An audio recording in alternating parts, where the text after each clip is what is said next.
দ্বিমত হাদিসে ওনারটাও আছে, ধরে নিলাম আমারটাও আছে। আমি ধরে নিলাম যে আমি আমার ইমামকে অনুসরণ করি, কারণ আমার হাদিস বুঝে এই স্টাডি করে এখান থেকে গবেষণা করে মাসালা বের করার মতো এলম আমার কাছে নাই। সেজন্য আমি আমার ওস্তাদ মেনেছি।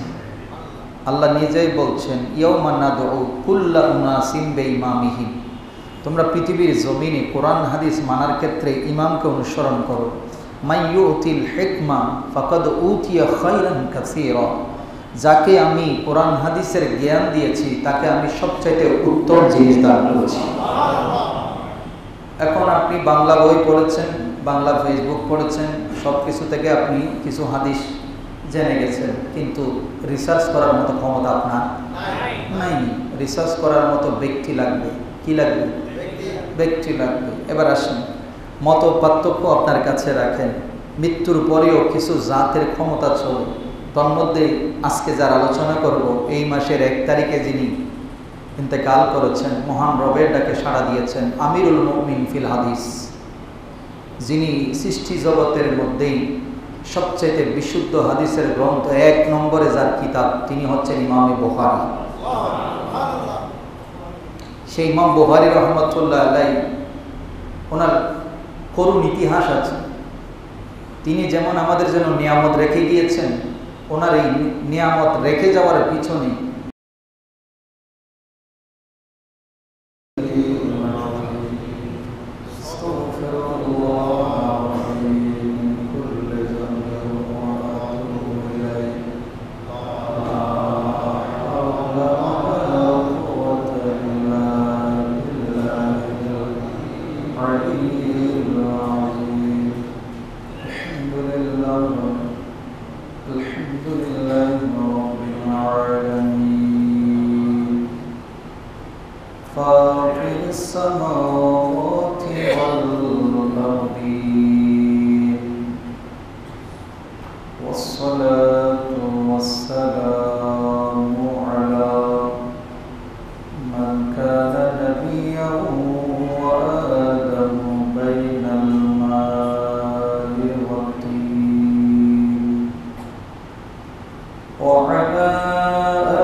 بسم الله الرحمن الرحيم كل من عليها فان ويبقى وجه ربك ذو الجلال والإكرام فبأي آلاء ربكما تكذبان صدق الله مولانا العظيم وبلغنا رسوله النبي الحبيب الكريم مولاي رب صل وسلم وبارك عليه পবিত্র শাওয়ালে মুআজ্জমের আজকের দ্বিতীয় জুমাবারের সমবেত মুআজ্জজ মুসাল্লিয়ান আযম সামিঈন কিরাম রাহিমানি ওয়া রাহিমাকুমুল্লাহ তাআলা আসসালামু আলাইকুম ওয়া রাহমাতুল্লাহি ওয়া বারাকাতুহু ওয়া আলাইকুম আসসালাম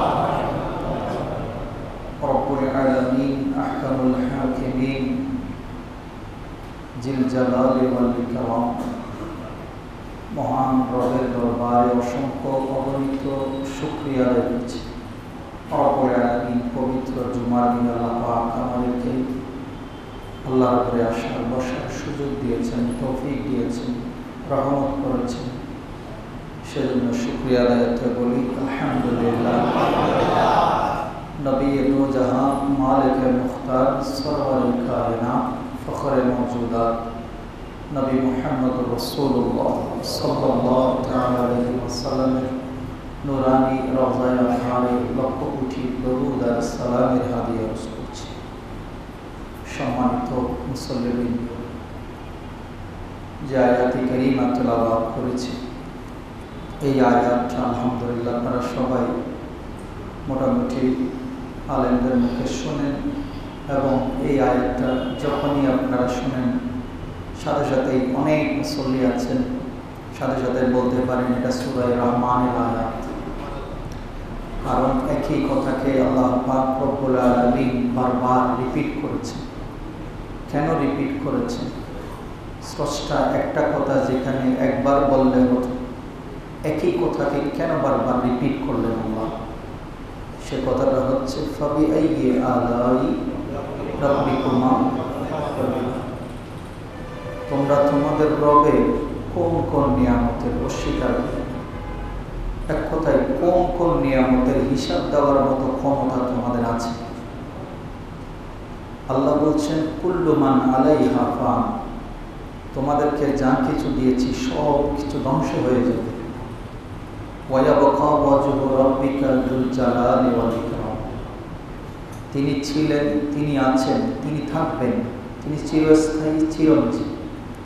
তিনি থাকবেন, ওনার সত্তা ওনার সিফাত যেভাবে ছিল যেভাবে আছে কিয়ামতের আগে কিয়ামতের পরে। স্রষ্টা শেষ মহিমা সমহিমায় তিনি সবসময় এভাবেই থাকবেন। সুবহানাল্লাহ। আমরা যারা এখানে আছি, আজকে এখানে কালকে ওখানে, পরশুদিন কবরস্থানে, এরকমই তো আমাদের অবস্থা এরকম না?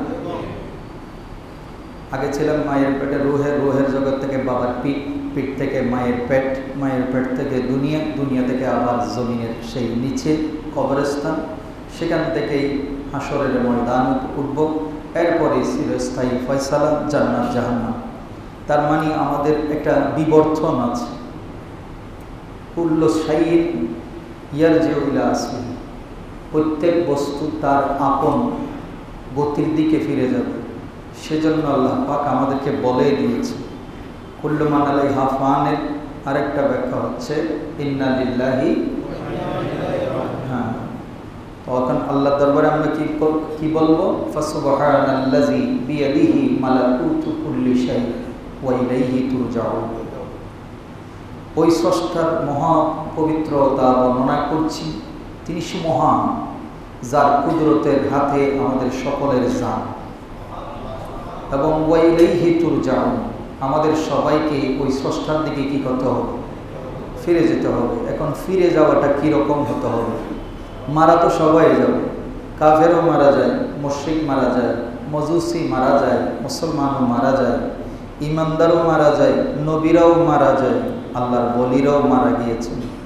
তাহলে সবাই মারা যায়, সবাই চলে যাবেন, কিন্তু এই মারা যাওয়ার মধ্যে কোনো শ্রেণী বিভাগ আছে? জোরে বলুন, আছে? একটু খেয়াল করুন। মারা যাওয়ার পরে আমাদের আর কোনো ক্ষমতা আছে? রাজা বাদশাহ, মন্ত্রী, মিনিস্টার, যাদের পিছনে এখন অনেক প্রটোকল, সরকারি অনেক সুযোগ সুবিধা, যা কিছু সরকার তাদেরকে প্রোভাইড করছে, এই সমস্ত সুযোগ সুবিধা কি কবরে আছে? কিন্তু এক দলের জন্য আছে। সুবহানাল্লাহ। সেই একটা জাতের আজকেই আমি একটু আলোচনা করব। সব সৃষ্টি ধ্বংসশীল হবে। ধ্বংস বলতে এই না যে আমরা যারা আছি সাধারণ মানুষ, আমরা মরে যাওয়ার পরে সব কাজ শেষ, কিন্তু এমন কিছু সৃষ্টি আল্লাহ পৃথিবীর জমিনে রেখেছেন, এমন কিছু জাতকে পাঠিয়েছেন যাদের মৃত্যুর পরেও তাদের ক্ষমতা চলে। এক্ষেত্রে আপনি আমি দুই মত। কয় মত? দুই মত। এখানে যারা বসে আছেন অনেকের কাছে এটা কেমন জানি মনে হবে, হুজুর মারা গেলে তো শেষ। আপনাদের ভিতরে দুই মত থাকতেই পারে। দুই মতটা আপনার মনের মধ্যে রাখেন। আপনার দুই মতকে আমি সাপোর্ট করছি, থাকতেই পারে। মতভেদ আপনার মতপার্থক্য থাকা আপনি ধর্ম থেকে ডিভাইড হয়ে যাবেন তা না। মতপার্থক্য সবার ভিতরে ছিল, সাহাবীদের মধ্যেও মতপার্থক্য ছিল, তার মারামারি ছিল না, ঝগড়াঝাটি, গীবত, সমালোচনা ছিল না। কিন্তু আমরা এখন আপনার সাথে আমার মতের না মিললেই আমরা মোটামুটি তারে ফি নারে জাহান্নামা খালিদিনা ফিহা, তারা ডাইরেক্ট কোথায় পাঠায়? জাহান্নামে পাঠায়। যেমন আমাদের দেশের কিছু শাইখরা আছেন, তারা বলে যারা মাযহাব যারা কি মাযহাব তারা সবাই বেঈমান। কেন? তার সাথে আমার মতের দ্বিমত হাদিসে ওনারটাও আছে, ধরে নিলাম আমারটাও আছে। আমি ধরে নিলাম যে আমি আমার ইমামকে অনুসরণ করি, কারণ আমার হাদিস বুঝে এই স্টাডি করে এখান থেকে গবেষণা করে মাসালা বের করার মতো এলম আমার কাছে নাই। সেজন্য আমি আমার ওস্তাদ মেনেছি। আল্লাহ নিজেই বলছেন, ইয়াউমা নাদউ কুল্লা উনাসিম বিইমামিহিম, তোমরা পৃথিবীর জমিনে কোরআন হাদিস মানার ক্ষেত্রে ইমামকে অনুসরণ করো। মান ইউতিল হিকমা ফাকাদ উতিয়া খায়রান কাসীরা, যাকে আমি কোরআন হাদিসের জ্ঞান দিয়েছি তাকে আমি সবচাইতে উত্তম জিনিস দান করেছি। এখন আপনি বাংলা বই পড়েছেন, বাংলা ফেসবুক পড়েছেন, সব কিছু থেকে আপনি কিছু হাদিস জেনে গেছেন, কিন্তু রিসার্চ করার মতো ক্ষমতা আপনার নাই। রিসার্চ করার মতো ব্যক্তি লাগবে। কি লাগবে? ব্যক্তি লাগবে। এবার আসেন, মত পার্থক্য আপনার কাছে রাখেন, মৃত্যুর পরেও কিছু জাতের ক্ষমতা চলে। তন্মধ্যে আজকে যার আলোচনা করব, এই মাসের 1 তারিখে যিনি ইন্তেকাল করেছেন, মহান রবের ডাকে সাড়া দিয়েছেন, আমিরুল মুমিন ফিল হাদিস, যিনি সৃষ্টি জগতের মধ্যেই সবচেয়ে বিশুদ্ধ হাদিসের গ্রন্থ 1 নম্বরে যার কিতাব, তিনি হচ্ছেন ইমামে বুখারী। সেই ইমাম বুখারী রহমতুল্লাহ আলাইহি, ওনার করুণ ইতিহাস আছে। তিনি যেমন আমাদের জন্য নিয়ামত রেখে গিয়েছেন, ওনার এই নিয়ামত রেখে যাওয়ার পিছনে কঠোর সাধনা, তিক্ত অভিজ্ঞতা, জীবন অনেক কষ্ট পেয়েছেন। বিয়ে শাদী করার সময় পাননি, এত ব্যস্ত ছিলেন। শুনলে অবাক হবেন, প্রায় 16টা বছর, কয় বছর?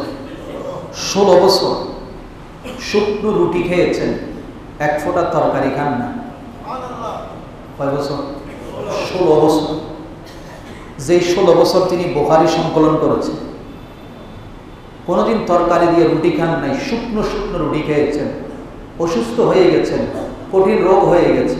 কারণ তরকারির ভিতরে, আপনার সবজির ভিতরে যে এনার্জি থাকার কথা, উনি দীর্ঘ 16 বছর ধরে এই জিনিস থেকে দূরে ছিলেন, নফসকে কন্ট্রোলে রেখেছেন, যেন কোনো সময় শয়তান ওয়াসওয়াসা দিয়ে নবীর হাদিসের মধ্যে কোনো ধরনের কি করতে না পারে, ভেজাল করতে না পারে। শুকনো রুটি খেয়েছেন, এমনও সময় গেছে 3টা বাদাম খেয়ে দিন কাটিয়ে দিয়েছেন। একটা খেজুরকে ইফতার করেছেন, সারা রাত হাদিসের ইবারত লিখেছেন, আর এদিকে সারাদিন রোজা রেখেছেন, সফর করেছেন, পুরো আরব বিশ্ব সফর করে এক একটা হাদিসের জন্য প্রায় ১.৫ মাস পর্যন্ত সফর করেছেন। আজকে আমরা সেই মহামানবের এই মহান অনবদ্য অনস্বীকার্য এই বুখারী শরীফ নিয়ে এখন আমাদের মাঝে বিভিন্ন ধরনের ফিতনা ছড়ানো হচ্ছে এই বুখারী শরীফ নিয়ে।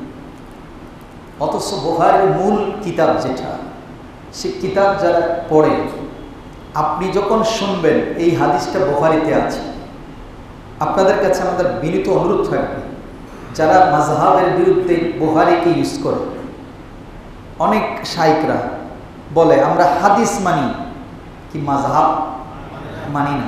অনেক শাইখ, বিশেষ করে আমাদের দেশে এখন বর্তমানে যারা তুঙ্গে মিডিয়ায়, যাদের কথাই সবসময় প্রচার হচ্ছে, তারা বলে আমরা হাদিস মানি মাযহাব মানি না। তো হাদিসের মধ্যে কোনটা সবচেয়ে বেশি মানি? বা বুখারী শরীফ মানি। আচ্ছা, বুখারীর মূল হাদিসের কিতাব যেটা, আমি কোরআন শরীফ থেকে একটা আয়াত তেলাওয়াত করি, আপনারা শুধু আমাকে বলবেন এই আয়াত আল্লাহ কি বুঝিয়েছে। রমজান মাসে আমরা যাকাতের আলোচনা করতে গিয়ে একটা আয়াত বলি, আল্লাহ পাক বলছেন, আল্লাযীনা ইয়াকনিজুনা আয-যাহাবা ওয়াল ফিদ্দাতা ওয়ালা ইউনফিকুনাহা ফি সাবিলিল্লাহি ফাবাশশিরহুম বিআযাবিন আলীম। আল্লাহ বলছেন, অর্থটা সরল অর্থ দেখেন, আল্লাহ বলছেন নিশ্চয় যাহারা স্বর্ণ এবং রূপ জমা করে রাখে, সেটা আল্লাহর রাস্তায় খরচ করে না, রসুল আপনি তাদেরকে লাঞ্ছনাদায়ক কঠিন শাস্তির কি দেন? সুসংবাদ দেন। তার মানে এই আয়াতের যদি আপনি সরল অর্থ খুঁজেন, তাহলে আপনাকে বলতে হবে ধনসম্পদ জমা করে রাখা। জোরে বলেন, জনসম্পদ জমা করে। তো আপনার ঘরে যে 20 ভরি 50 ভরি স্বর্ণ, ওই যে কিছুদিন আগেও শুনলাম সুগন্ধার মধ্যে এক মহিলা থেকে একজন প্রতারক কাজের মেয়ে মহিলা ঢুকে, মানে ওনার সাথে ধোঁকাবাজি করে ওনার ঘরের 100 ভরি স্বর্ণ নিয়ে গেছে। কয় ভরি? 100 ভরি স্বর্ণ নিয়ে গেছে। তো এখন কোরআন কি বলছে? যারা সোনা রূপা জমা করে রাখে, আল্লাহ রাস্তায় দেয় না, তারা জাহান্নামে যাবে। কি যাবে? কঠিন শাস্তি। জাহান্নামে না, শুধু কঠিন শাস্তি। ফাতকুয়া বিহা জিবাহুহুম ওয়া জুনুবুহুম, আল্লাহর কোরআন বলছে তাদের কপালের মধ্যে ছেক দেওয়া হবে জাহান্নামের আগুনের, কোমরের মধ্যে পৃষ্ঠদেশে ছেক দেওয়া হবে, আর তাদেরকে বলা হচ্ছে বিষাক্ত সাপ বানিয়ে, 2 মুখী সাপ বানিয়ে কবরের মধ্যে যাকাতের যে সম্পদ জমা করে রেখেছেন, এই সম্পদকে সাপ বানিয়ে তার কবরে কি করে দেওয়া হবে? ফিটিং করে দেওয়া হবে। তাহলে এবার চিন্তা করে দেখেন, এখন আমি আপনাদের কাছে কোরআনের আয়াত থেকে একটা জিনিস ক্লিয়ার হতে চাই। এখানে বলছে স্বর্ণরূপা জমা করে রাখা, আল্লাহ রাস্তায় না দেওয়া, তাহলে তার জন্য কি আছে? কঠিন। এবার আপনারা বলেন, এখানে কোথাও যাকাতের কথা আছে? বলেন, এখানে কি আল্লাহ একবারে বলছে যারা যাকাত দেয় না? 1 নম্বর। 2 নম্বর কথা, কোরআন দিয়া হাদিস দিয়া কিভাবে মানুষকে গোমরা করা হয়। 2 নম্বর কথা, আল্লাহর নবীকে আল্লাহ বলছেন ওয়া আল্লামনাহু, এটা আল্লাহ রব্বানা ওয়াবাস ফীহিম রাসূলাম মিনহুম ইয়াতলু আলাইহিম আয়াতি ওয়া ইউযাক্কিহিম ওয়া ইউআল্লিমুহুমুল কিতাবা ওয়াল হিকমা। আল্লাহ আল্লাহর হাবিবকে 4টা স্পেশাল বৈশিষ্ট্য দিয়ে আরবের মাঝে পাঠিয়েছেন। সুবহানাল্লাহ। কয়টা? আচ্ছা, একটা আরবি বই, মনে করেন এটা আরবি বই, এটা যখন আমি সৌদি আরব নিয়ে গেলাম, এদের কাছে বইটা খুলে দিলাম, এটা একটু পড়েন, পড়তে পারবে কিনা? জোরে বলেন না, পারবে কিনা? এটা বাংলা বই, আমার মুসল্লিরা যারা এখানে বসে আছেন, আমি বাংলা বইটা দিলাম, আপনি একটু পড়েন, পারবে কিনা? কেন পারবে? এটা তার মাতৃভাষা। আরবি, এটা আরবের মাতৃভাষা। কোরআন কি ভাষায় নাজিল হয়েছে? জোরে বলবেন, আরবি ভাষায়। এখন কোরআনটা নাজিল হয়েছে আরবি ভাষায়। এখন আরবের মধ্যে আছে সিদ্দিক আকবর, আরবে আছে ফারুক আজম, আরবের মধ্যে আছে ওসমান রাদিয়াল্লাহু তাআলা। এখন ওনারা সবাই জাতিগতভাবে মায়ের কোল থেকে কি শিখেছে? আরবি শিখেছে। আবু জেহেল, আবু লাহাব, এরা সবাই মায়ের কোল থেকে কি শিখেছে? আচ্ছা, এখন আল্লাহ বলছেন ওয়ায়ুআল্লিমুহুমুল কিতাবা, আমার নবী তাদের কাছে গিয়া ওই কিতাব শিখাবেন। ওই কিতাব কোন ভাষার কিতাব? আচ্ছা, আমি বললাম আমি বহদ্রাহাট যাব। কি বললাম? বহদ্রাহাট যাব। আপনারা সবাই বুঝছেন না? আপনারা সবাই বুঝছেন না? আমার কথায় কোনো ভেজাল আছে? কোনো ধরনের ঘাটতি আছে? যদি ইংলিশে বলি আই গো টু বহদ্রাহাট, আমি কোথায় যাব? বহদ্রাহাট যাব। এটা ইংরেজের কোনো মানুষ যদি লন্ডনে থেকে এখানে আসে, সেও বুঝবে যে উনি কোথায় যাবেন? বহদ্রাহাট যাবেন। 3 নম্বরে, আমি যদি আরবি ভাষায় আরবে গিয়ে বলি আযহাবু ইলাল মদিনা, তখন ড্রাইভার নিশ্চয় বুঝে যাবে যে উনি এখন কোথায় যাবেন? মদিনা শরীফ যাবেন। এখন আপনারা তো বুঝে গেছেন হুজুর কোথায় যাবেন। এখন যে যে দেশের মাতৃভাষা সম্পর্কে মায়ের পেট থেকে মায়ের কোলে বসে শিখে, তাকে আবার ওই ভাষা পড়ানোর কোনো দরকার আছে? হ্যাঁ। কিন্তু আল্লাহ কোরআন কি বলছে? আমার নবী এসেছেন তাদেরকে কোরআন শিখাইতে। কি শিখাইতে? তাইলে এখন কোরআনের মধ্যে বলা হচ্ছে জালিকাল কিতাবু লা রাইবা ফিহি, তো লা রাইবা ফি হুদাল লিল মুত্তাকিন যখন বলছে, আচ্ছা এই কথাটা সাহাবীদেরকে যখন বলেছে, আবু জাহেলের সামনেও যখন বলেছে, তারা বুঝার কথা না? কথা বলেন, তারা বুঝার কথা তো? তারা বুঝছে কিনা? প্রশ্নটা এখানে। আর যদি বুঝেই থাকে তাহলে নবীকে পাঠানোর দরকার কি? এরা তো জানেই আরবি ভাষা, এদের মায়ের পেটের গর্ভ কোলে বসে তারা কি করেছে? আরবি ভাষা জানে। আবার নবীর থেকে কেন শিখতে হবে? গভীর মনোযোগ। ভাষা এক জিনিস, এটার ভিতরে কি জিনিস, কি রহস্য, সেটা জানা। এই আমাদের দেশের আহলে হাদিসের সাথে আমাদের সাথে দ্বন্দ্ব এই জায়গায়। আমাদের সাথে ওনাদের দ্বন্দ্ব কোন জায়গায়? এই জায়গায়। ওনারা আই উইল গো টু বহদ্রাহাট মানে শুধু বহদ্রাহাট বোঝায়, কিন্তু বহদ্রাহাট কোন পথে কেন যাব এই কথা বোঝার ক্ষমতা তার নাই। কিন্তু সে বহদ্রাহাট বুঝে গেছে। আমি বলতে সেই বগুড়া বুঝে গেছে, বহদ্রাহাটও বুঝে গেছে, কিন্তু এটার ভিতরে ডুব দিয়ে উনি বহদ্রাহাট কেন যাবেন এই কথাটা রিসার্চ করার মতো ক্ষমতা তাদের প্যাঁচটা ওই জায়গায়। আমরা কোনো আহলে হাদিসের বিরোধিতা করি না। আমরা জানি যে আরবের মানুষ আরবি জানে, কিন্তু আল্লাহ আল্লাহর হাবিবকে বললেন আমি আপনাকে পাঠিয়েছি তাদের কাছে বাশীরাও ওয়া নাযীরাও। এই কোরআনের আয়াত তেলাওয়াত করবেন, পাশাপাশি এই কোরআনের ভিতরে যে হিকমত আছে ওয়া ইউআল্লিমুহুমুল কিতাবা ওয়াল হিকমা, কিতাবের পাশাপাশি হিকমত শিক্ষা দিয়ে দিবেন। এই হিকমত সবাইকে শিক্ষা দেওয়া হয় নাই। এই হিকমত সবাইকে শিক্ষা দেওয়া, এই জন্যই আল্লাহ কোরআনে বলছেন মাই ইউতিল হিকমা, যাকে আমি হিকমত শিক্ষা দিয়েছি, হিকমতের জ্ঞান যার সিনের ভিতরে দিয়েছি, ফাকাদ উতিয়া খায়রান কাসীরা, আমি তাকে সবচাইতে উত্তম জিনিস শিক্ষা দিয়েছি। যেমন লোকমান আলাইহিস সালামকে আল্লাহ বলছেন ওয়া আতাইনা লোকমানাল হিকমা, আমি লোকমানকে হিকমত শিক্ষা দিয়েছি। তাহলে হিকমত এক জিনিস, কিতাব জোরে বলুন কিতাব এক জিনিস, হিকমত এক জিনিস। কিন্তু আমরা কিতাব আর হিকমতের কি করে ফেলছি? এবার আসেন ইমাম বুখারী রাহমাতুল্লাহ আলাইহি, হিকমত কি? ইমাম বুখারী তিনি স্বপ্ন দেখছেন, ভালো করে খেয়াল করেন, মৃত্যুর পরেও এখনো ইমাম বুখারীর কারামত এখনো প্রবাহিত। উনি স্বপ্ন দেখছেন আল্লাহর হাবিব রওজা মুবারক থেকে রিয়াজুল জান্নায় বসেছেন। এটা স্বপ্ন, স্বপ্ন আবার আমার স্বপ্ন আর ইমাম বুখারীর স্বপ্ন এক না। ফ্যান্স লাগা গেলে না, আমাদের জায়গাটার সমস্যাটা হয়ে যায়। ইনি দেখছেন আল্লাহর হাবিবের শরীর মোবারকের মধ্যে কিছু মশা আর কিছু মাছি বসেছে। ভালো করে খেয়াল করেন, তিনি আল্লাহ রাসূলের শরীরের মধ্যে হাত দিয়ে নয়, পাকা দিয়ে, কি দিয়ে? পাকা দিয়ে এভাবে নেড়ে নেড়ে আল্লাহর হাবিবের শরীর থেকে মশা মাছিগুলো কি করে দিচ্ছেন? সরিয়ে দিচ্ছেন। এখন আমিও জানি আপনিও জানেন আল্লাহর হাবিবকে মশা মাছিও চিনে, মশা মাছিও চিনে, তিনি রহমতুল্লিল, তিনি মশা মাছির জন্য কি রহমত। যদিও আমরা মশা মারার জন্য ড্রোন আনতেছি, কি আনতেছি? ড্রোন। মাঝে মাঝে গ্যাস সিটাই নাকের ভিতর ঢুকে, যে মশা বলেন না, যে মশা সেই মশা। এই মশা মাছি আমার নবীর তাজিম জানে। একটা মশা কোনোদিন আমার নবীর শরীরে বসে না, কোনো মৌলবী বলতে পারবে না।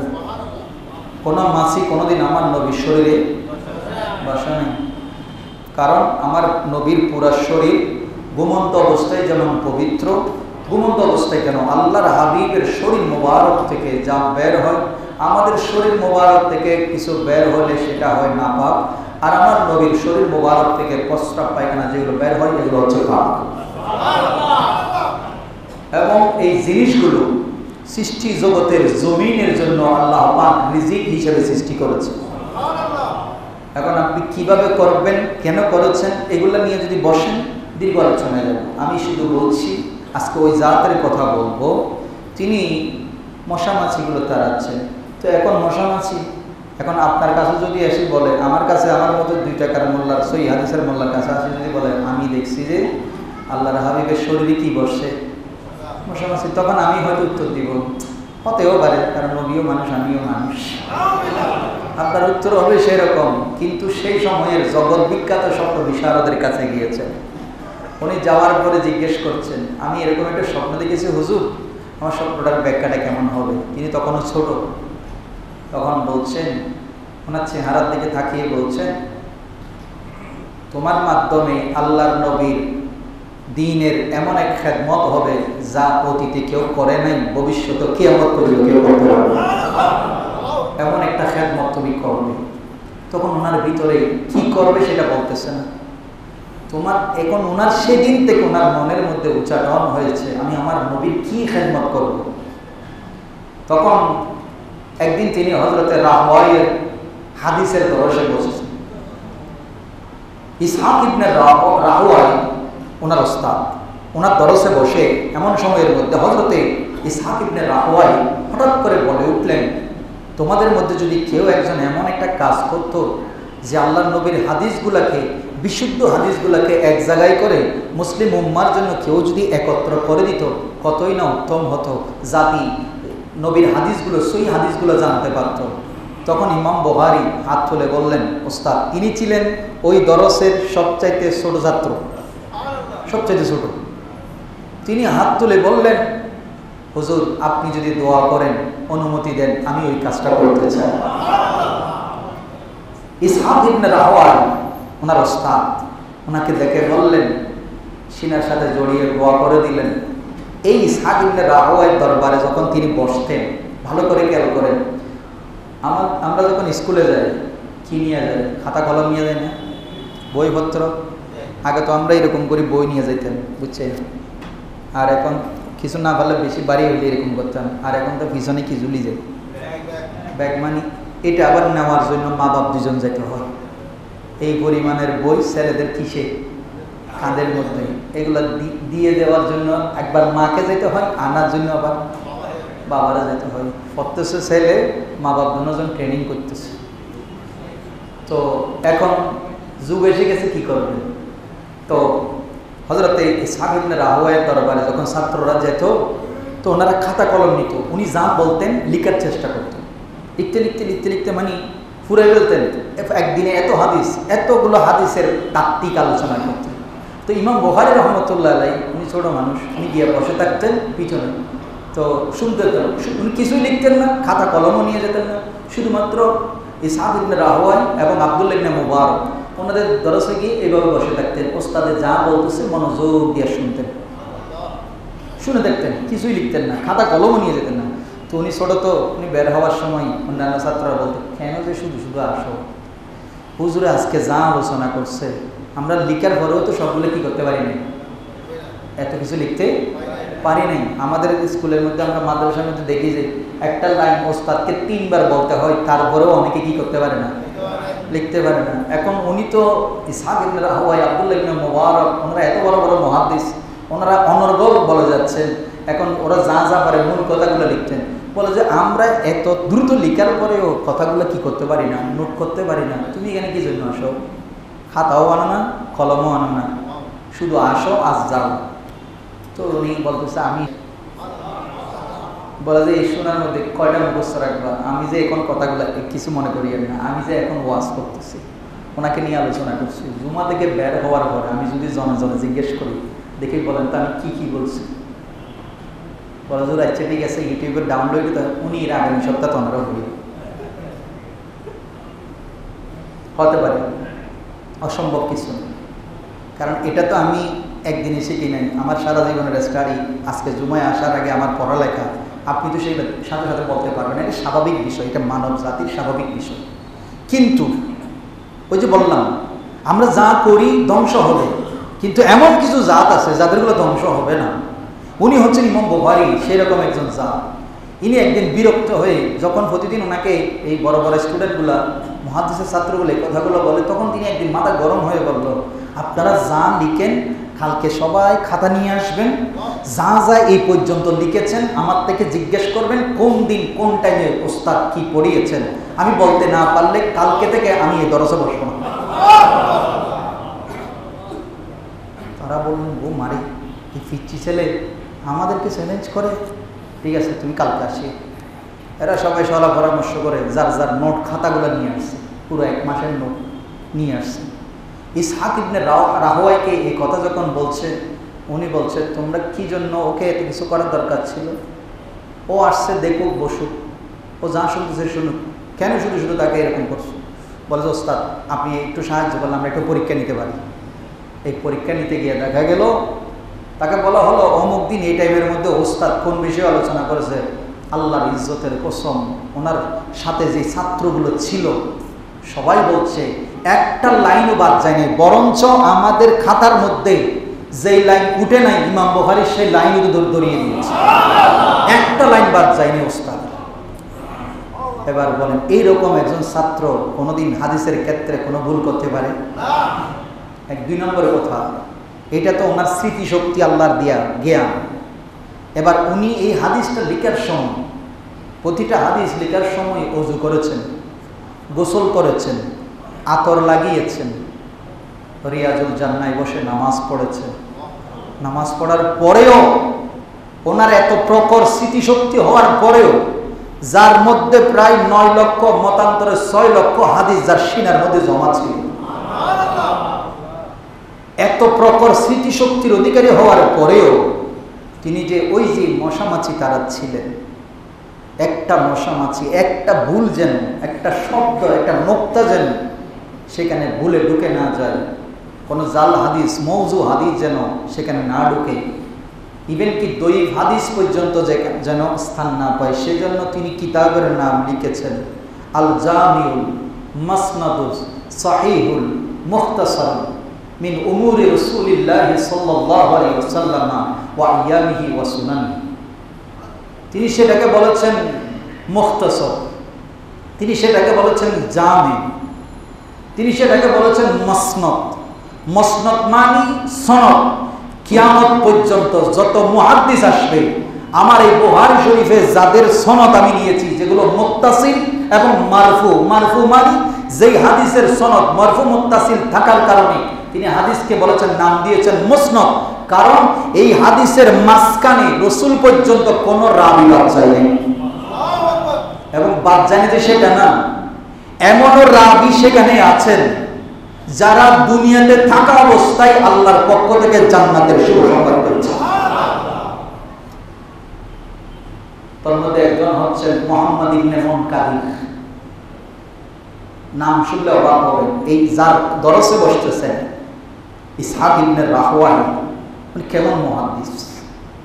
আপনি ওনার জীবনী যখন আসমাউর রেজাল করবেন, দেখা যাচ্ছে আমরা নবীদেরকে মাসুম বলি, এখন তো সাহাবীদেরকে নিয়ে অনেক কানাঘুষা চলছে, সাহাবীদের চরিত্র নিয়ে কথা উঠতেছে, সাহাবীরা নির্ভুল নন, সাহাবীরা আমাদের ন্যায়ের মানদণ্ড নন, এই কথাগুলো উঠতেছে। কিন্তু আপনি সাহাবী তো অনেক উপরে, তাবি অনেক উপরে, এই তবে তাবিনের যুগ, ইসহাক ইবনে রাহওয়াই তবে তাবিন, ওনার জীবনে স্টাডি করে চোখের পানি ফেলবেন।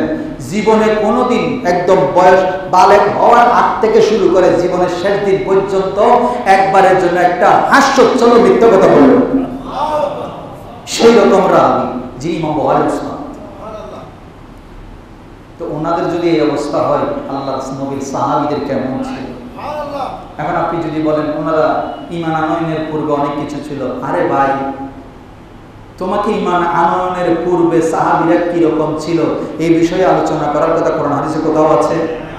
আপনাকে বলা হয়েছে রাদিয়াল্লাহু আনহুম ওয়া রাদু আন,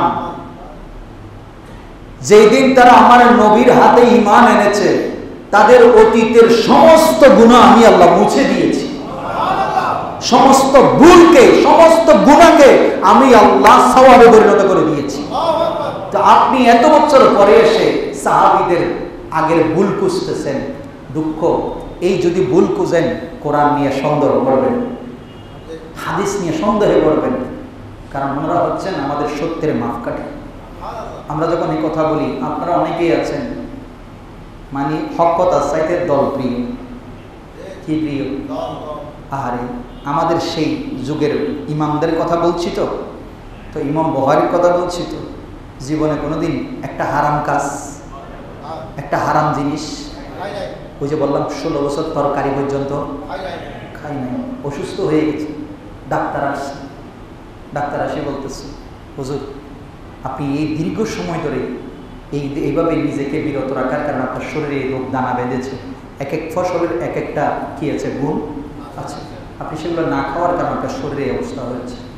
তখন বলছে ডাক্তার সাহেব আমি কেমনে খাবো, কারণ আমি যে কাজ করতেছি ওই কাজ করতে গিয়ে যদি এই সমস্ত দুনিয়ার রিজিক আমার পেটে বেশি ঢুকে গেলে, আমি যদি কোনো কারণে যদি একটু অলসতা বা একটু যদি শয়তানের প্ররোচনা করে যায়, তাহলে তো কিয়ামতের দিন আমি আমার নবীর সামনে কেড়ে নেব। ডাক্তার সাহেব হাজারো বোঝানোর পরেও কোনো লাভ, কারণ উনি বলছেন আমার শরীরে একটাই রোগ, সেটা হচ্ছে বিমারি মুস্তাফা। আমার পুরো শরীরটাই আমার মুস্তাফার রোগে আক্রান্ত। সেজন্য ওযু করেছেন, নামাজ পড়েছেন, নামাজ পড়ার পরে লিখে ফেলেন না, ডাক দিয়েছেন ইয়া রাসূলুল্লাহ, আপনার এই গোলাম আপনার দরবারে বসে আপনার মুখ নিঃসৃত সেই বাণীগুলো লেখার চেষ্টা করছি। ইয়া রাসূলুল্লাহ আমি অনেক পরিশ্রম করেছি, এবার আপনার জবান থেকে শুনতে চাই এই হাদিসটা আপনি বলেছেন কিনা। যে রওজা মুবারক থেকে ইমাম বুখারীর জন্য আওয়াজ আসতো, ও ইমাম বুখারী তুমি লিখতে পারো নির্দ্বিধায়, এটা আমি রাসূল বলেছি। তার মানে দেখেন এই লোক 6 লক্ষ হাদিস যাচাই বাছাই করে আনলেন, সেখান থেকে 1 লাখ থেকে বুখারী শরীফে আনলেন 7294টা, মতান্তরে 7368টার মতো হাদিস, একদম তাকরার বাদ দিলে 2700 বা 4000-এর মতো হাদিস যদি আমি ধরি, এই 4000 হাদিসও যদি আমি ধরে রাখি ইমাম বুখারী শরীফে লিখেছেন, সেই 4000 বার আল্লাহর নবীকে স্বচক্ষে দেখেছেন। কি দেখেছেন? স্বচক্ষে দেখেছেন। আর আমরা ঘুম থেকে উঠলে ফেসবুক দেখি, ঘুমের মধ্যে কি দেখি? পহেলা বৈশাখ দেখি। কি দেখি? এই বুখারী আমাদের অনেকের ঘরে নাই, কিন্তু আমরা পহেলা বৈশাখ বাঙালির 1000 বছরের কি ধরি? ঐতিহ্য। আপনারা কেউ বলতে পারবেন বাঙালির ঐতিহ্যের সাথে পহেলা বৈশাখে যে সমস্ত কাজ করে একটাও কি মুসলমানদের ঐতিহ্যের সাথে যায়? একজনও বলতে পারবেন? আপনি কোন দল করেন সেটা আপনার মাথায় রাখেন। আপনি দেশপ্রেমিক, খুব বেশি বৈশাখ প্রেমিক, আপনার মাথায় রাখেন। আপনাকে আমি আপনার বিবেকের কাছে একটা ছোট্ট প্রশ্ন করতে চাই। এই বাল্যকের মতো মূর্তির মতো জিনিস বানিয়ে সেটাকে সামনে রেখে মঙ্গল শোভাযাত্রায় এসো হে বৈশাখ এই কথা বলার মাধ্যমে আমরা কি কোনো আমাদের ঐতিহ্য দেখতে পাই? জোরে বলেন দেখতে পাই? আমি আপনাদেরকে তথ্য দিয়ে যাই। 1917 সনে, কত সনে? জোরে বলেন কত সনে? তখন কি বাংলাদেশ না পাকিস্তান? কি বলা পাকিস্তান? পাকিস্তানে তো 1948 ব্রিটিশ। আমরা যখন মানুষ বেশি শতানি করে তাহলে কি বলি? জোরে বলেন কি বলি? ব্রিটিশ। তার মানে যত শয়তানি কাজ আছে সব ব্রিটিশে আমাদেরকে কি করে দিয়ে গেছে, শিখাই দিয়ে গেছে। মানে ডিভাইড করো, শাসন করো। তোমার যদি শাসন করতে ইচ্ছা হয় কোনো এলাকাকে, তুমি তোমার ঘরের মধ্যে বাই বাই আগে কি করে গেল, ডিভাইড করে গেল। আপনারা জানেন না, হয়তো কেউ জানেন কেউ জানেন না, যে আহলে হাদিস বর্তমানে এত ওই জার্গো হসুর মতো সিলেঙ্গা ভাষা এত মাথা চড়া দিয়ে উঠছে, এই আহলে হাদিস নামটাও কিন্তু ব্রিটিশ কর্তৃক দেওয়া। কি কর্তৃক? আচ্ছা, ব্রিটিশ কি মুসলমান না? আল্লাহর ওলি না বেগুনের? ভালো করে খেয়াল করেন, ইতিহাস গাড়ি দেখিয়ে, মিথ্যা কথা বললে আমাকে জিজ্ঞেস করিয়ে। এই সার্টিফাই ব্রিটিশ করেছে, ভালো করে শুনেন। 1917 সালে এই বাঙালিরে সম্রাট আকবর যে বাংলা সন চালু করেছে, চৈত্র সংক্রান্তি, সেটা ছিল ব্যবসায়ীদের থেকে খাজনা আদায়ের একটা কি উপলক্ষ। মানে তারা হালকাতা করত। এই হালকাতার কাল বিবর্তনে এখন হয়ে গেছে মঙ্গল শোভাযাত্রা। কি যাত্রা? মঙ্গল। আচ্ছা, মঙ্গলের মালিক কে? কথা কয় না, আরো জোরে বলুন। মঙ্গলের মালিক, অমঙ্গলের মালিক আল্লাহ। আর আমরা এখন কি মঙ্গল বানাইছি কারে? আপনি না বলেন লা ইলাহা, আর লা ইলাহা, আপনি প্রতিদিন বলেন না? আপনি মুসলমান। আর আপনি যদি বলেন যে মূর্তি নিয়ে যাই করি না কেন, মূর্তির সামনে গিয়ে আমি পূজা করলেও আমার ইমান ঠিক আছে, এরকম শক্ত ইমানদারও কিছু আমাদের দেশে আছে। খাঁটি ইমানদার কিছু আমাদের দেশে হয়, আমি মূর্তির সামনে গিয়ে যদি মাথা ঝুঁকাইও দিই, আমাদের ইমান এত শক্ত যে তারপরে কি হইত না, ইমান যাইত। এই কথা বলিয়েন না। কোরআন কি বলছে? লা আ'বুদু মা তা'বুদুন। আল্লাহর হাবিব সূরা কাফিরুন এটা সানুজুলটা পড়েন না। কাফেরদের সাথে চুক্তি হচ্ছে, নবীকে বলছে, নবীজি, ও মুসলমানের নবী, ও মুহাম্মদ, ও বাতিজা আবু জেহেল, আবুল আহাব, ও বাতিজা, তুমি আর ঝগড়া বিবাদ করিও না, ধর্ম নিয়ে বাড়াবাড়ি করিও না। একটা কাজ করো, তুমি 6 মাস আমাদের খোদাগুলোর পূজা করো, আমরা আর 6 মাস তোমার খোদার কি করবো? পূজা করবো। আল্লাহ বলছেন, রসুল কুল, তাদেরকে বলেন, ইয়া আইয়ুহাল কাফিরুন, ও হে কাফেররা, কি প্রস্তাব দিচ্ছ? লা আ'বুদু মা তা'বুদুন, তোমরা যার ইবাদত করো আমি তার ইবাদত, আর ওয়ালা আনতুম আ'বিদুনা মা আ'বুদ, আমি যার ইবাদত করি তোমরা তার ইবাদত করো না। এই চুক্তি বাদ দাও, লাকুম দীনুকুম, যার যারটা নিয়ে। এখন আপনি যদি মসজিদে গিয়ে সিজদা দেন, মন্দিরে গিয়ে আবার এখানে সোয়াই মুখান, আবার বলেন যে আমার ইমান শক্ত। কোরআন এইটা কোরআন আজকে থেকে 1400 বছর আগে মুস্তাফার জীবনের আদর্শ দিয়ে কি করে দিয়েছে, ডিলেট। দুঃখ হচ্ছে আজকে আমাদের ছেলে মেয়েরা, ও মা, ঢাকা বিশ্ববিদ্যালয় থেকে, যেখান থেকে আমাদের দেশের রত্নরা বের হয়, এরাই এখন মঙ্গল শোভাযাত্রা করে কি নিয়ে? মূর্তি নিয়ে। 1917 সালে ব্রিটিশদের কিছু দালাল ছিল, আপনারা জানেন, চৌধুরী জমিদের কিছু ছিল না, যারা ছিল এক একটা ব্যাংক, এক একটা কি ব্যাংক, ব্রিটিশ তাদেরকে বিভিন্ন জায়গার ইজারা দিত। এখানে যারা গরিব চাষি ছিল তাদের কষ্টের কোনো শেষ ছিল না। ইভেন কি এমনও আছে যে এই চৈত্র পহেলা বৈশাখে যদি কৃষক সঠিকভাবে খাজনা আদায় করতে না পারত, তাদেরকে একটা ওই আমাদের দেশে এখন কিছু দোলনা আছে, এরকম করে ঘুরে যায়, দেখছেন না আপনারা, ঘুরে যায়, এইরকম কৃষকদেরকে শুলে ছড়াইয়া এইভাবে ঘুরানো হইতো। কঠিন অবস্থা, ইতিহাস ভুলে গিয়েছে, কাল পরিক্রমায় বিবর্তন রূপ নিয়েছে। যেমন বর্তমানে আপনি বিবর্তনের অন্যতম একটা শাখা হয়ে গেছে। আমরা এতদিন যাবৎ আলোচনা করছি শরীফ থেকে শরীফা হওয়া, অলরেডি সেটা নিয়ে এত আন্দোলন, এত কিছু হওয়ার পরে সরকার এটা নিয়ে মাথা ব্যথা করছে, এটা নিয়ে আলোচনা করছে। তারই মাঝখানে এই ঈদের সময় বাংলাদেশের ইউটিউব স্যাটেলাইটের চ্যানেলের মধ্যে কি দেওয়া হয়েছে, মুক্তি দেওয়া হয়েছে, কি নাটকটা কি জানেন? রূপান্তর। একই কাজ। তাহলে দেশে হচ্ছেটা কি, করছি কি, বলছি কি? আপনি যেটা আল্লাহ সহ্য করেন না, আপনাদেরকে বুঝতে হবে আমার ধর্ম, আমার স্বকীয়তা, আমার এই যে আমার জাতীয়তা কি, কোন জিনিস কোন জায়গায়, 1000 বছরের ঐতিহ্য। 1989 সালে মাত্র পহেলা বৈশাখের মিছিল শুরু হয়েছে। 1917 সালে ব্রিটিশ সরকার তাদেরকে যেন স্থায়ীভাবে এই ভারতবর্ষ সুচি খাওয়ার জন্য কি করা যায়, সেটেল করা যায়। হিন্দুরা পূজা দিত, কি দিত? পূজা দিত, পূজা ওই পহেলা বৈশাখের দিনে। তারই কাল পরিক্রমায় 1989 সালে এসে একটা আনন্দ শোভাযাত্রা হচ্ছে পহেলা বৈশাখ। আপনারা 1989 সালে ঢাকা ভার্সিটি থেকে বের হওয়া পহেলা বৈশাখের কি দেখবেন? ব্যানার দেখবেন। সেখানে বলা হয়েছে দেশ বছরের প্রথম দিন হিসেবে আনন্দ একটা শোভাযাত্রা করেছে।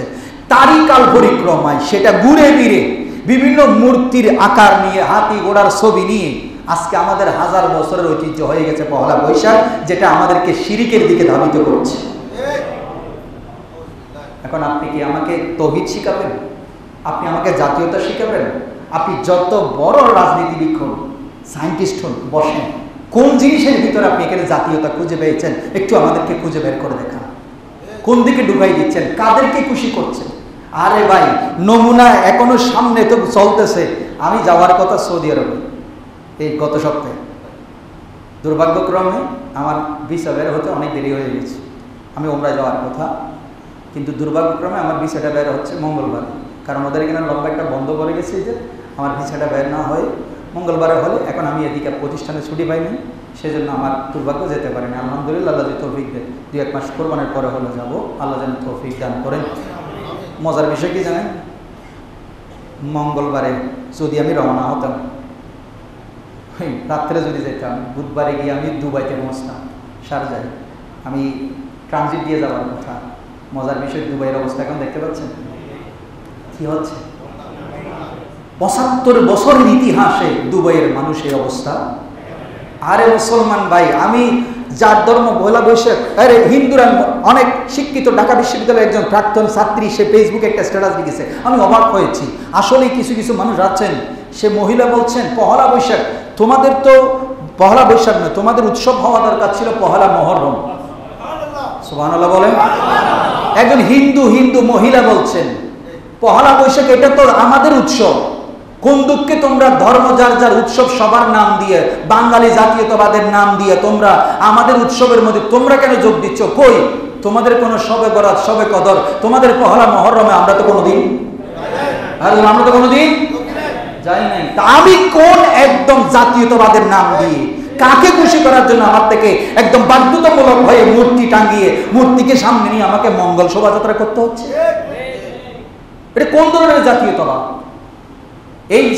এই সংস্কৃতির সাথে বাঙালি জাতীয়তাবাদের কোনো সম্পর্ক বলতে পারবেন না। আপনি যত বড় সায়েন্টিস্ট হন, আপনি কত বছরের বাঙালি? 1000 বছরের শ্রেষ্ঠ বাঙালি বঙ্গবন্ধু। আপনি কত বছরের বাঙালি? ইতিহাস নিয়ে আসেন। এই মঙ্গল শোভাযাত্রার সাথে কোন সময়ে বাঙালি জাতির কি ছিল সম্পর্ক?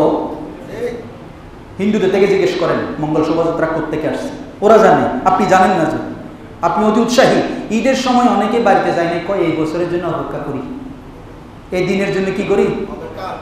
মুসলমানদের পবিত্র ধর্মীয় উৎসব রোজাদারের ঈদের আনন্দ, ইমানদারের বাড়িতে গিয়ে সবার সাথে কত মানুষ লঞ্চে লটকে, ট্রেনে ঝুঁকে নিয়ে জীবনে মা বাবার সাথে ঈদ করার জন্য যায়।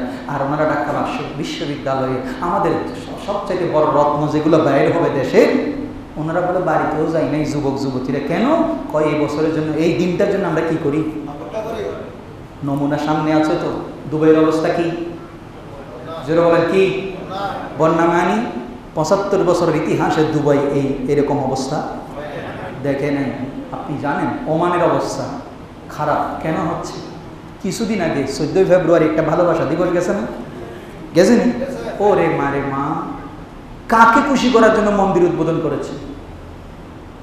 আরে ভাই, এটা জজিরাতুল আরব।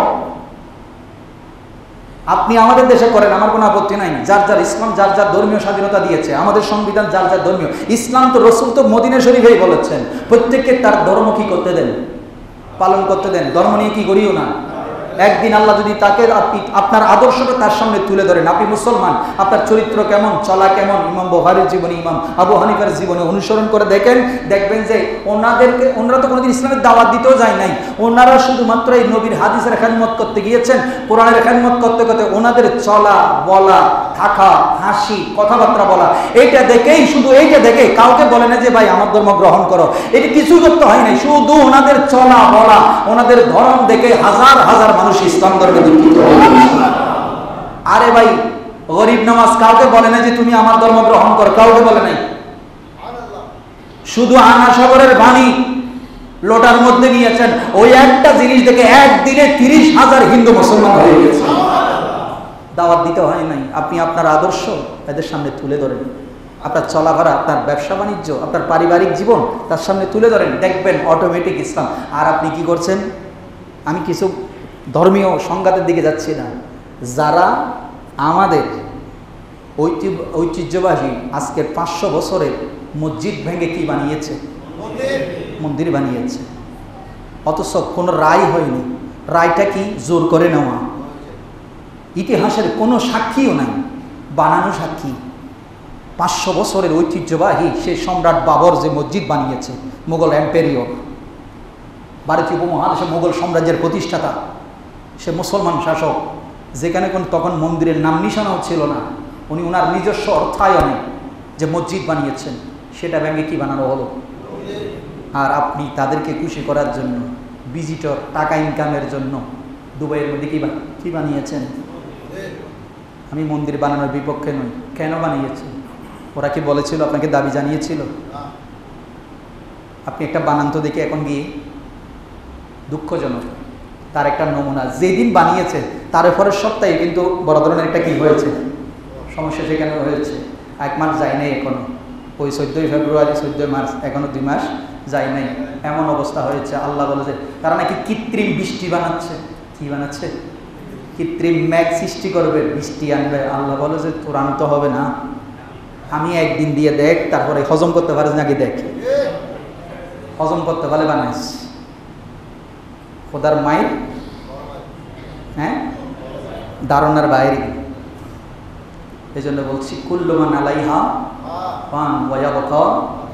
তুমি যত কিছুই করতেছো, যাকেই খুশি করার জন্য করতেছো, সব কিছু কি হয়ে যাবে? ধ্বংস হয়ে যাবে।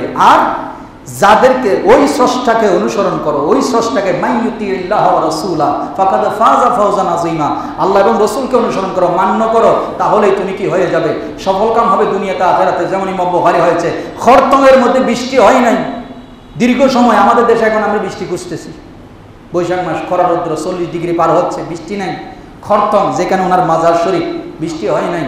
তখন আলেম ওলামারা পরামর্শ দিল, ইমাম বুখারীর মাজারে গিয়ে একটু দোয়া করে দেখো, হতে পারে বৃষ্টি হয়ে যাবে। উনি দুনিয়া থেকে চলে গেছেন, কিন্তু ওনার পাওয়ার এখনো জারি। আলেমরা গিয়েছে, আমার মতো সই মোল্লারা যায়, 2 টাকার বাংলা ফেসবুক ফোরাম মৌলবী যায় না, বড় বড় মুহাদ্দিস সেই সময়ে তারা গিয়ে ইমাম বুখারীর মাজারের সামনে গিয়ে জিয়ারত করছে, ওনার ওসিলা ধরে হাত তুলেছে। এই রকম প্রচন্ড রোদের মধ্যে দেখতে পাচ্ছে আকাশের মধ্যে মেঘ সৃষ্টি হচ্ছে, মেঘ সৃষ্টি হয়েছে। ওনারা মুনাজাত করে, এখনো মাজার থেকে বের হয় নাই, তুমুল বৃষ্টি শুরু হয়ে গেছে। তার মানে সবকিছু আমরা ধ্বংসশীল, ওনাদের পাওয়ার এখনো আছে। কিয়ামতের মাঠেও পাওয়ার দেখবেন। এই জন্য সবকিছুর নিজের মতো নয়। আল্লাহ বলছেন যারা আমার রঙে রঙিন হয়েছে, যারা আমার রঙে রঙিন হয়েছে, আমার মুস্তাফার কদমে কদমে চলেছে, তারা দুনিয়াতে যেমন তাদের সম্মান আছে, কবরে যাওয়ার পরেও আছে। তোমরা কেউ যদি জিয়ারত না করো, আমি আল্লাহ আমার ওই বন্ধুদের কবর শরীফকে মাজার আল মালাইকা, ফেরেশতাদের জন্য জিয়ারতের স্থান বানিয়ে দিয়েছি। ইমাম বুখারীর কিতাব যদি ঘরে রাখেন, মঙ্গল ফুতুল গোড়া এগুলো না রাখি, শোকেসের মধ্যে একটা ইমাম বুখারীর কিতাব রাখেন, ঘরের মধ্যে আগুন লাগবে না। ঘরের মধ্যে একবার বুখারী শরীফ পড়ান, আলহামদুলিল্লাহ, আপনার নিয়ত যদি সহি হয়, ইনশাআল্লাহ আপনার নিয়ত পূরণ করে দেবে কেউ। আরে যার ওসিলে দোয়া করলে রহমতের বৃষ্টি সাথে সাথে নেমে আসে, আপনার জন্য কি আল্লাহ রহমত নেমে আসবে না? সেজন্য আমরা ঈদের দিন মিষ্টি খেয়ে কি করি? রোজা ভাঙি, ঈদের আনন্দ উদযাপন করি। ইনি আল্লাহর দরবারে দোয়া করেছে, আল্লাহ জমিনটা আমার জন্য ছোট হয়ে গেছে, আমি দুঃখিত যে সময় বেশি হয়ে যাচ্ছে, মনে কষ্ট নিচ্ছেন না তো? এই কথাটা শেষ করছি। এগুলো আমাদের বাঙালি জাতীয়তাবাদ, আমাদের ধর্মের সাথে সাংঘর্ষিক বিষয়, এই জন্য কথায় এসেছে। তো ইমাম বুখারী আল্লাহর কাছে দোয়া করলেন, আল্লাহ এই জমিনটা আমার জন্য, তোমার জমিন অনেক বড়, কিন্তু আমার জন্য কি হয়ে গেছে? সংকুচিত হয়ে গেছে, সবাই আমার শত্রু হয়ে যাচ্ছে। আল্লাহ আমি তোমার কাছে চাই যে আমাকে তাড়াতাড়ি নিয়ে যাও। এর 2 দিন পরে উনি ইন্তেকাল করেছেন। আল্লাহ ওনার দোয়া কবুল করেছেন। মজার বিষয় হচ্ছে সেদিন ছিল কিসের দিন? ঈদের দিন। এই ঈদের দিন মারা যাওয়ার পিছনে মুহাক্কিকিন ইকরাম বলছেন আমরা তো দুনিয়াতে রোজাদাররা রোজা ভাঙি যে ঈদের দিন আনন্দ উদযাপন করে শ্যামাই সিঁড়ি মিষ্টি জাতীয় খাই, আর ইমাম বুখারী বলছেন তোমরা সেগুলা খাইতে থাকো, আমি সেগুলা খাইতে চাই না। যে মুস্তফার জন্য আমি নিজের জীবন কোরবান করে দিয়েছি, আমি সেই ঈদের দিন যেন আমার নবীর সাথে হাউজে কাউসারের পানি পান করতে। আল্লাহ ওনার ডাক শুনেছেন। আমরা সবাই ঈদের সময় যিনি মিষ্টি নিয়ে ব্যস্ত, আর ইমাম বুখারী সেদিন ফজরের পরে ইন্তেকাল করেছেন। আমার নবী মুস্তাফার হাতে হযরত ইমাম ওয়াহিদ রাহমাতুল্লাহ, জগৎ বিখ্যাত মুহাদ্দিস, তিনি বলছেন আমি আমার নবীকে স্বপ্ন দেখছি, আমার নবী সাহাবায়ে কেরাম নিয়ে কোথায় যাওয়ার জন্য অপেক্ষমান। আমি জিজ্ঞেস করলাম ইয়া রাসূলুল্লাহ আপনি সাহাবীদেরকে নিয়ে কোথায় যাচ্ছেন? বলে আমি মুহাম্মদ বিন ইসমাইল বুখারীর কাছে যাচ্ছি। বলে কেন? বলে সে আমার ডাকে আমার কাছে আসার সময় হয়ে গেছে। আল্লাহ পাক রব্বুল আলামিন আমাদেরকে ওনাদেরকে অনুসরণ করার তৌফিক দান করুন। আল্লাহ আমাদেরকে তাদের মতো করে জীবনটা সাজানোর তৌফিক দিন। ওয়া মা তৌফিক ইল্লা বিল্লাহ। আসসালামু আলাইকুম ওয়া রাহমাতুল্লাহি ওয়া বারাকাতুহু।